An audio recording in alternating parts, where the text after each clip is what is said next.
रोग परिश्रय जय। पृष्ठ 334, गद्य नंबर 830।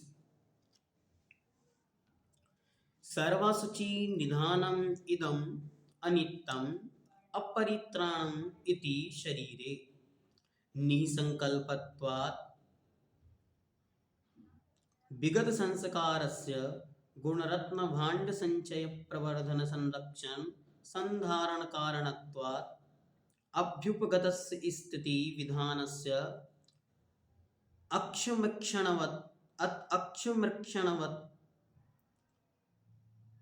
व्रण अनुलेपनवत् वा बहु उपकारम आहारम अभ्युपगच्छतो गच्छतः विरुद्ध आहार पान से सेवन वैषम्य जनित बात आदि विकार रोगस्य युगपद अनेक शतसंक व्याधि प्रकोपे सति अपि तद्वशवर्तितां विहजतो जल्लौषधि प्राप्ति आदि अनेक तपो विशेष रिद्धि योगे सत्यपि शरीर निस्पृहयत्वात् तत्प्रतिकार अनपेक्षिनो रोग परिश्रय सहनम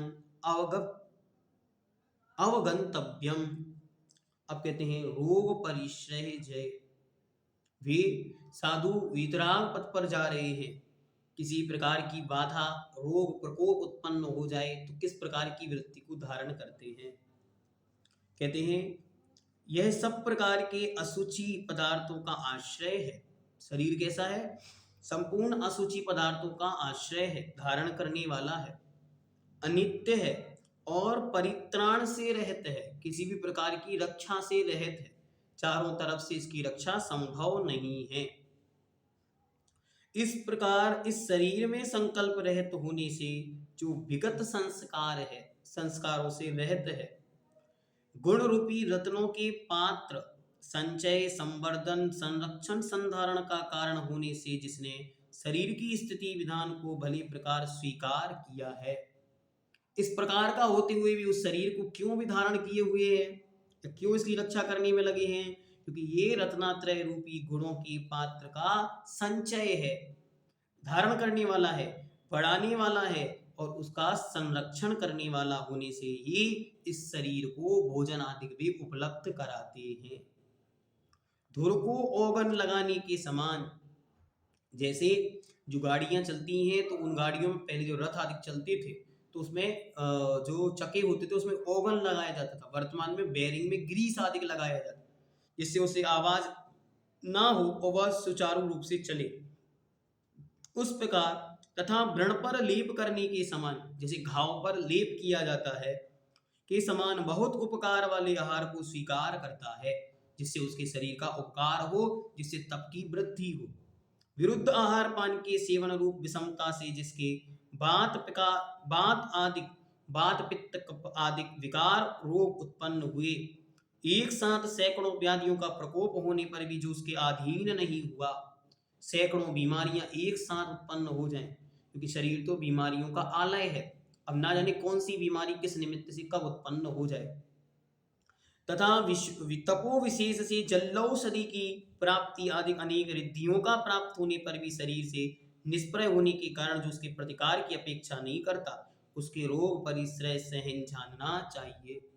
जल्लौषधि आदि जो सर्वौषधि आदि औषधि रिद्धियां होती हैं जिनके माध्यम से शरीर का पसीना ही औषधि बन जाता है, मल ही औषधि बन जाता है, लेकिन फिर भी वे किसी प्रकार की कोई अपेक्षा नहीं रखते हुए उन रोगों को सहन करते हुए मार्ग में निरंतर निर्बाध गति से चलते चले जाते हैं।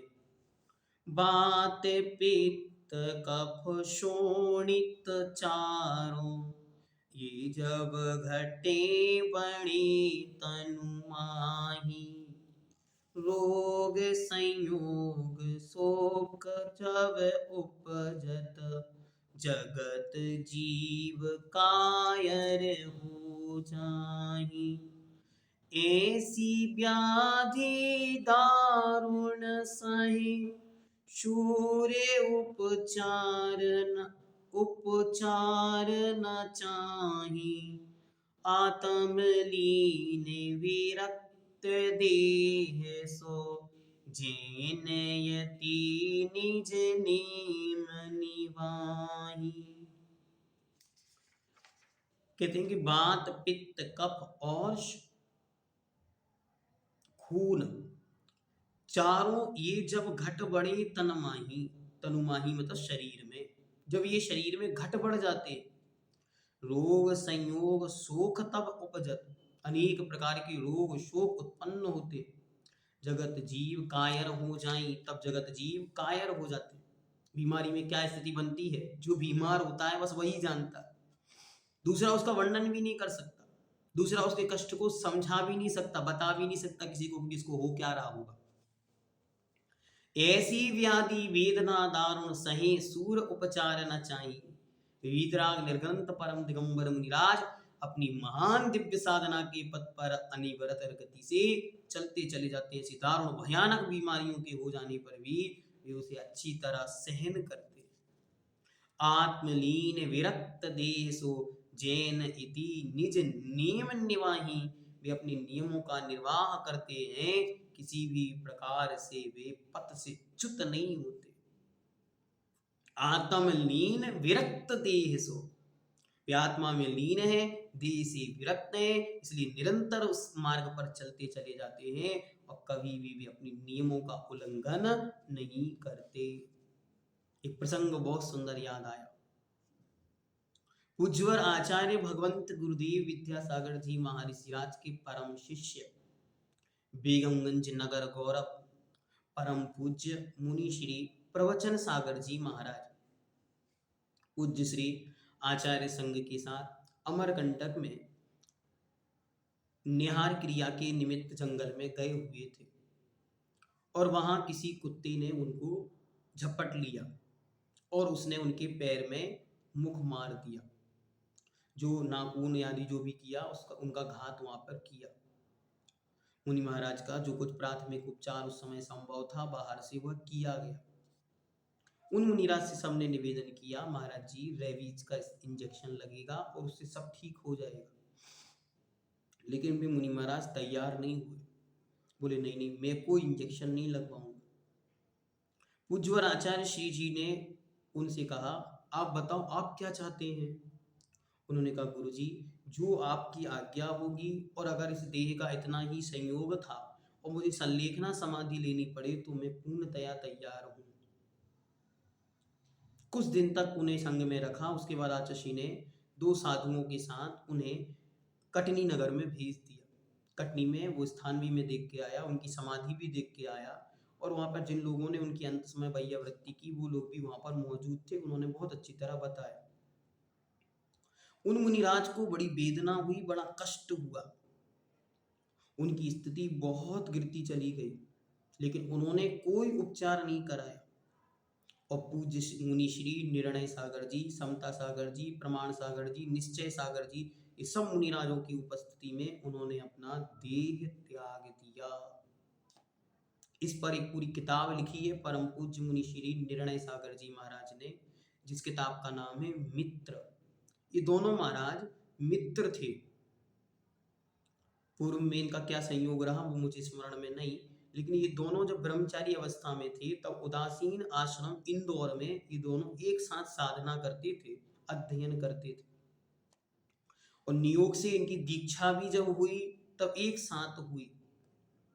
तो इसलिए ये दोनों परम मित्र थे, और उस मित्रता का यूं निर्वाह हुआ कि जब उनके देह का विसर्जन हुआ तब भी वहां सामने उपस्थित थे, और उनकी उपस्थिति में उन्होंने अपनी देह का विसर्जन किया। ऐसे वे परम पूज्य उपसर्ग विजेता परिश्रय जयी, और ऐसे रोग परिश्रय को जीत कर जिन्होंने सारे संसार को मार्ग दिखलाया कि देखो वितराग श्रमण इस प्रकार निरीह वृत्ति से पथ पर चलते हैं, रंच मात्र भी किंचित मात्र भी घबराते नहीं।